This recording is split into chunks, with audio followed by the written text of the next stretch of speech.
नमस्कार दोस्तों। आज का टॉपिक बहुत इंपॉर्टेंट है। मुस्लिम तलाक इंडिया में अब क्या कानूनी हकीकत हैं।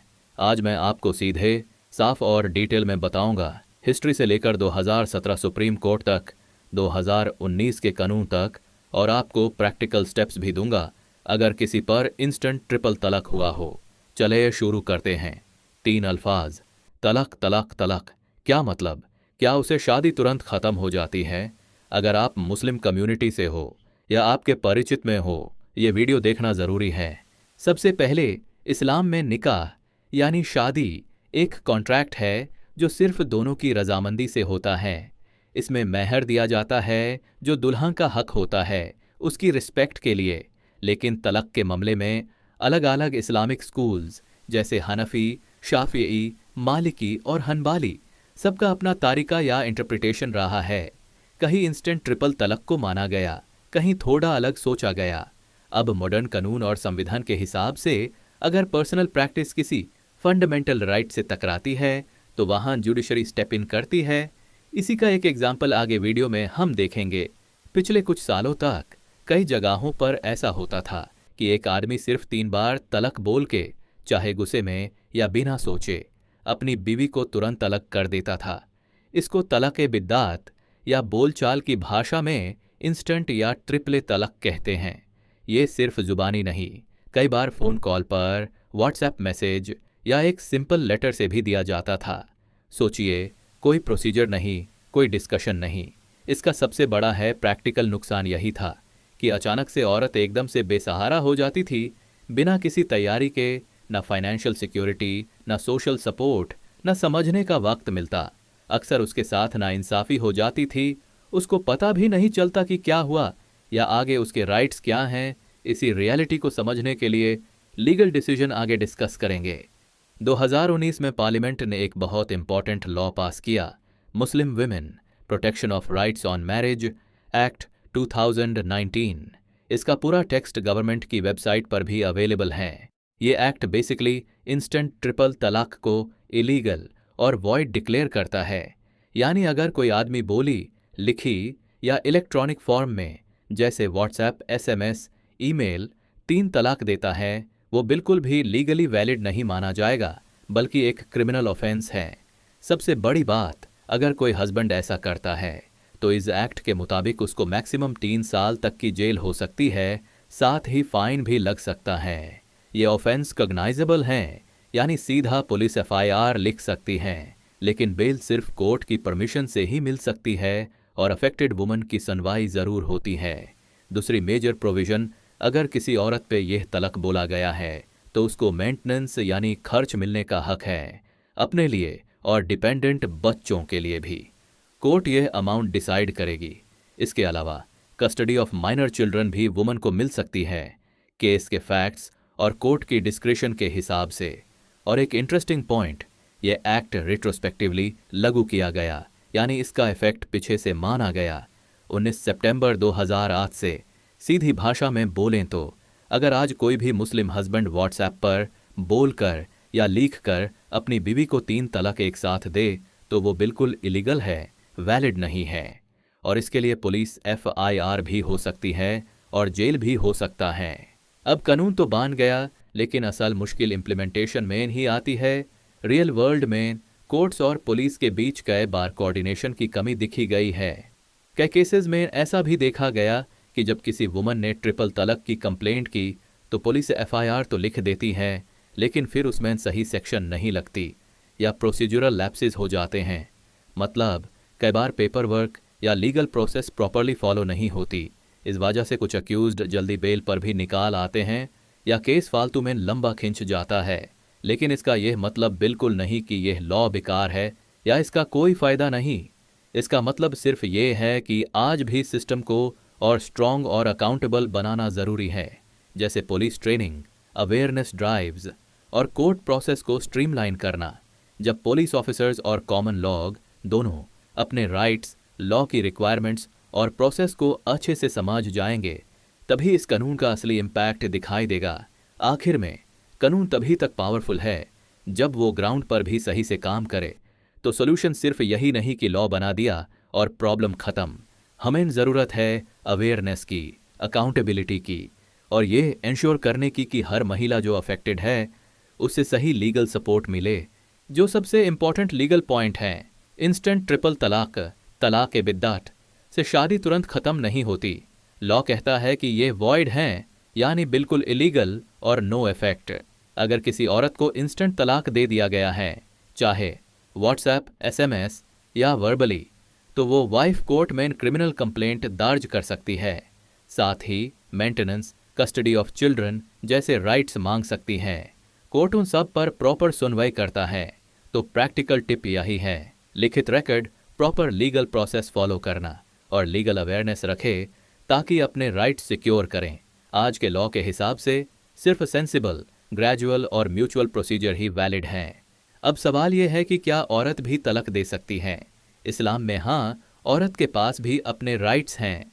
सबसे कॉमन है खुला, मतलब अगर वाइफ चाहे तो वो अपना हक छोड़कर हस्बैंड को तलाक दे सकती है। ये अक्सर म्यूचुअल अग्रीमेंट से होता है, जिसमें वाइफ अपना माहर, मेहर या कुछ और कॉम्पेंसेशन वापस करती है। अगर हस्बैंड फिर भी मना कर दे तो वाइफ कोर्ट से भी खुला ले सकती है, मतलब कोर्ट के जरिए तलाक की डिमांड कर सकती है। कोर्ट के जरिए वाइफ डिसोल्यूशन ऑफ मैरिज भी मांग सकती है। यह जुडिशियल सेपरेशन के अंडर आता है। इसमें कोर्ट काउंसलिंग करता है, मीडिएशन करता है और अगर सुलह नहीं होती तो डिवोर्स डिक्री दे देता है। इसके अलावा रेस्टिट्यूशन ऑफ कॉन्जुगल राइट्स जैसी रेमेडीज भी यूज के पास होती हैं, जो जुरिस्डिक्शन के हिसाब से मिलती हैं। सिंपल शब्दों में, हाँ, औरत भी तलाक ले सकती है, लेकिन हमेशा फॉर्मल प्रोसीजर फॉलो करना पड़ता है, या तो म्यूचुअल अग्रीमेंट से या कोर्ट के डिसीजन से। यह प्रोसीजर फेयर है और दोनों तरफ के राइट्स को इंश्योर करता है।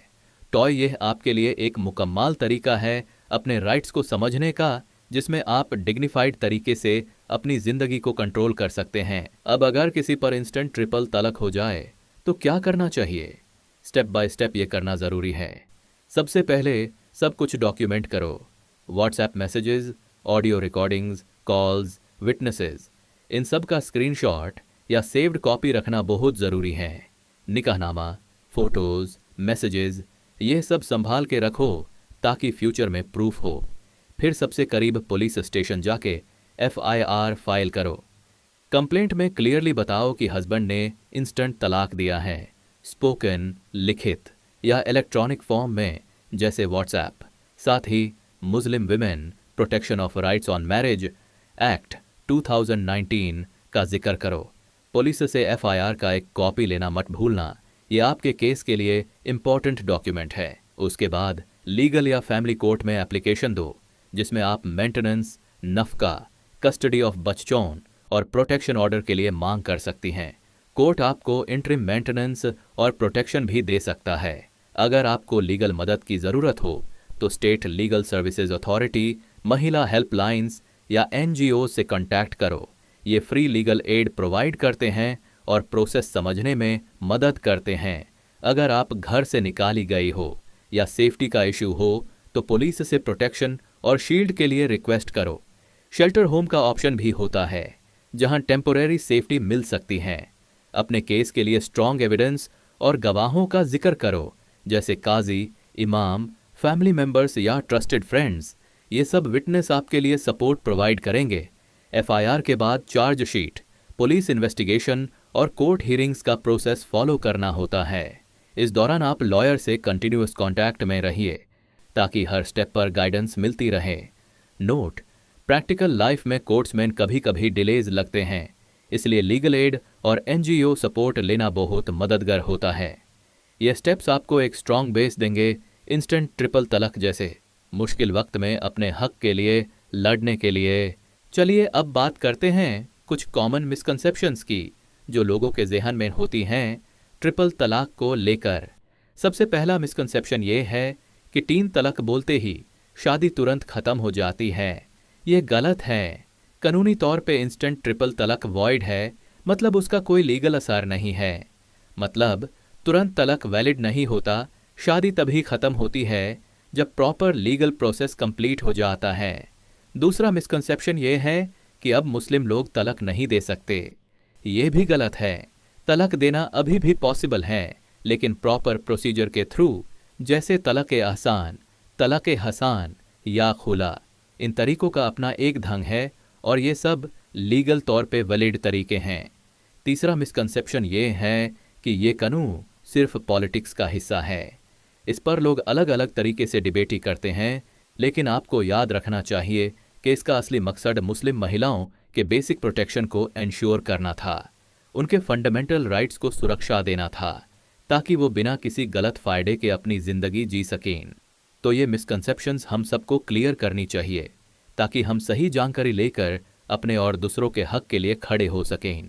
अब बात करते हैं एक रीसेंट एग्जाम्पल की, जिसमें एनफोर्समेंट गैप को समझने में मदद मिलती है। एक केस में पुलिस ने एफआईआर फाइल तो किया, लेकिन उसमें सही सेक्शन नहीं लगाया गया, मतलब प्रोसीजर में गलती हो गई थी।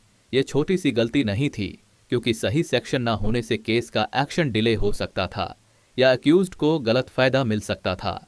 इस बाद हायर अथॉरिटीज ने इस केस में इंटरवीन करना पड़ा, ताकि पुलिस को प्रॉपर गाइड किया जा सके और प्रोसीजर सही हो। इसका मैसेज क्लियर है, कानून तो बन गया है, लेकिन उसका सही तरीके से इम्प्लीमेंटेशन बहुत ज़रूरी है। तो जब भी आपके साथ ऐसा कुछ हो तो प्रोसीजर को ध्यान से फॉलो करें। अगर पुलिस गलती करे तो सीनियर ऑफिसर को इन्फॉर्म करें, एनजीओज और लीगल हेल्प लें, ताकि आपका केस सही तरीके से आगे बढ़े। यह रियल लाइफ एग्जाम्पल हमें दिखाता है कि लीगल सिस्टम में अवेयरनेस और अकाउंटेबिलिटी दोनों ज़रूरी हैं, ताकि कानून ग्राउंड पर भी अपना असर दिखा सके। वीडियो डिस्क्रिप्शन में मैं आपको कुछ इंपॉर्टेंट लिंक्स दे रहा हूँ। मुस्लिम women protection of rights on marriage act 2019 का ऑफिशियल पीडीएफ जो गवर्नमेंट वेबसाइट से है। शायरा बानो केस का जजमेंट समरी, जिसमें सुप्रीम कोर्ट ने इंस्टेंट ट्रिपल तलाक को अनकॉन्स्टिट्यूशनल डिक्लेयर किया था।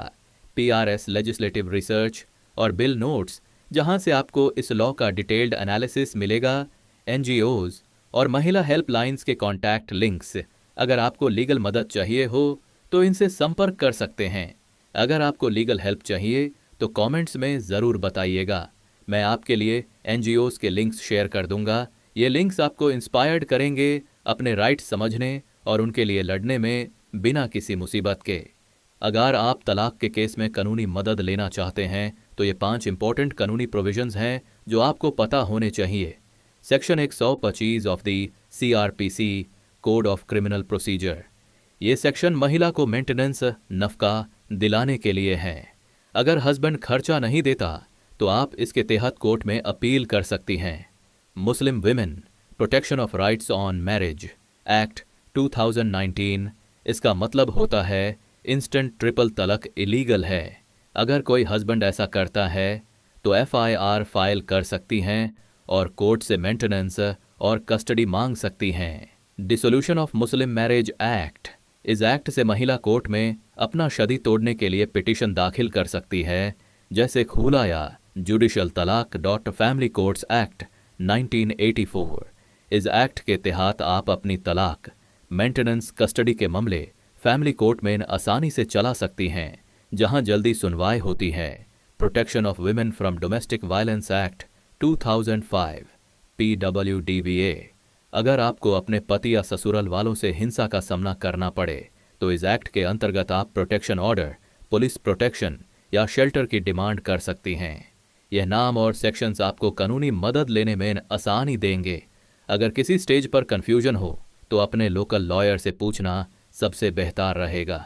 चलिए इस वीडियो का शॉर्ट समरी करते हैं। इंस्टेंट ट्रिपल तलाक अब लीगल नहीं है, मतलब ये इलीगल और वॉइड हैं। मुस्लिम तलाक के अदर प्रॉपर तरीके जैसे तलाक अहसन, तलाक हसन और खुला अभी वैलिड हैं और इन्हें फॉलो करना ज़रूरी है। अगर किसी ने आपको या किसी औरत को इंस्टेंट तलाक दिया है तो वो कानूनी रूप से अपना हक ले सकती है। एफआईआर दर्ज करवा सकती है, मेंटेनेंस और बच्चों की कस्टडी कोर्ट से मांग सकती है।